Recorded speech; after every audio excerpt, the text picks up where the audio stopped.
Is peak pay worth it anymore? Stick around, we're going to talk about that.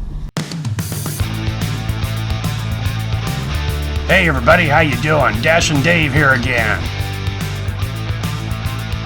So, then we go to yesterday, Thursday, banging day. When I woke up this morning and saw that peak pay had been slammed on for today, Friday, traditionally a day that can be a pretty good day, I was shocked.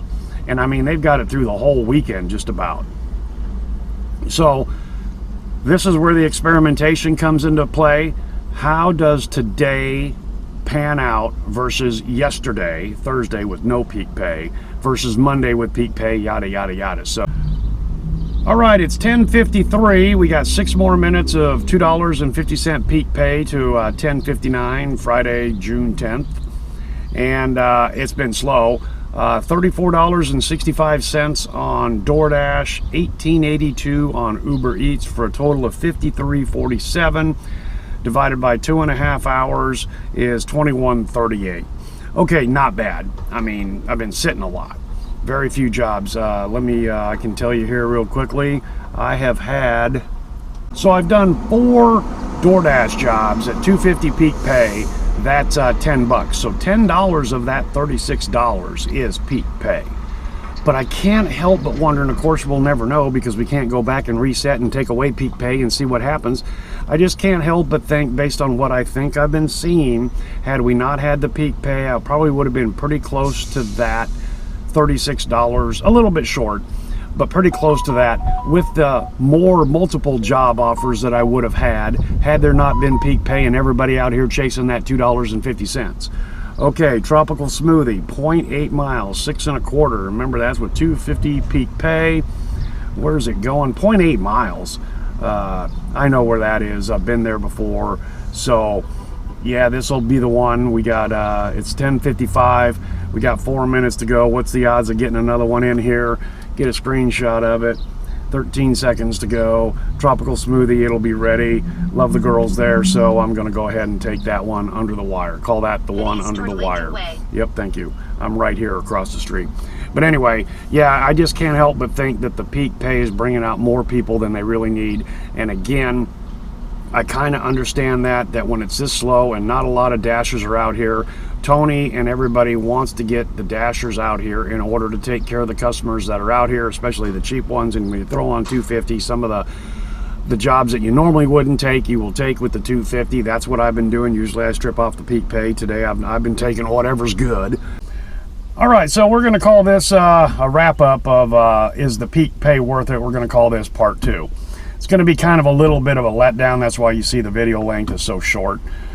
We have not had another peak pay since the last time, which I believe was Wednesday of last week. So we've gone over 7 days of not having a peak pay between the 7 o'clock hour to 10:59, the morning shift, if you will, here in this market.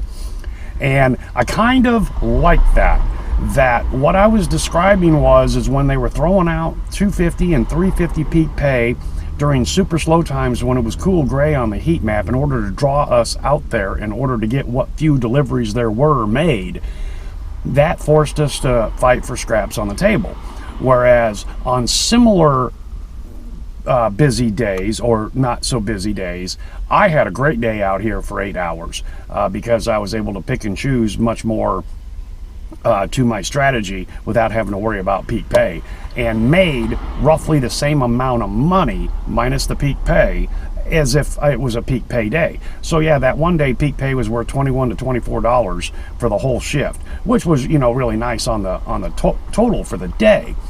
But other days that were similarly slow, when there was not peak pay, I made the same amount of money as peak pay days without the peak pay. So it was even, if you will. And even, you know, and it felt like it was a better day. Okay, so a lot of that's feelings there. But it was a good day. The orders were coming in pretty steady. I could pick and choose. Whereas with peak pay days, when it was super slow, I get 1 or 2 order offers an hour. Okay, it's sitting a lot. And that doesn't feel like you're doing a whole lot. So anyway, the fact that maybe the algorithm has learned a little bit, which I suggested that it would. We've not had peak pay during this 7 to 11 4-hour morning shift for over a week now. And I think that's good for me, the full-timers out there. It's not so good for the no-tippers that are getting their $2.75 order delivered with $2.50 or $3.50 peak pay on top of it, which is going to kind of tie into this video thing that I've been talking about, what I've been teasing you with, that we'll get into that, in the next week or two. I got a lot more data and research to complete. But yeah, so I think the algorithm in my market has been learning and has decided we're not going to throw peak pay on like we used to. And again, how do you determine that? Well, it has to be historical. Their algorithm is learning. It learns.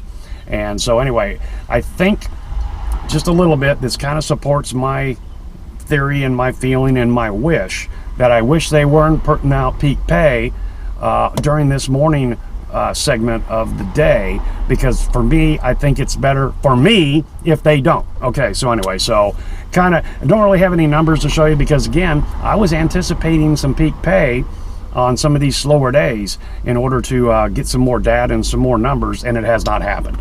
So in my book, that's a positive. Okay, all right, sorry for the, it really wasn't much of a wrap up here, not a whole lot to tell you, but again, I think that it's working in my favor, the fact that they're not putting out peak pay. All right, cool, thanks. All right, guys and gals, that's all I've got for you today. Hopefully you can take something from this video and put it to use for yourself. Thanks for coming along for the ride, and hope to see you next time.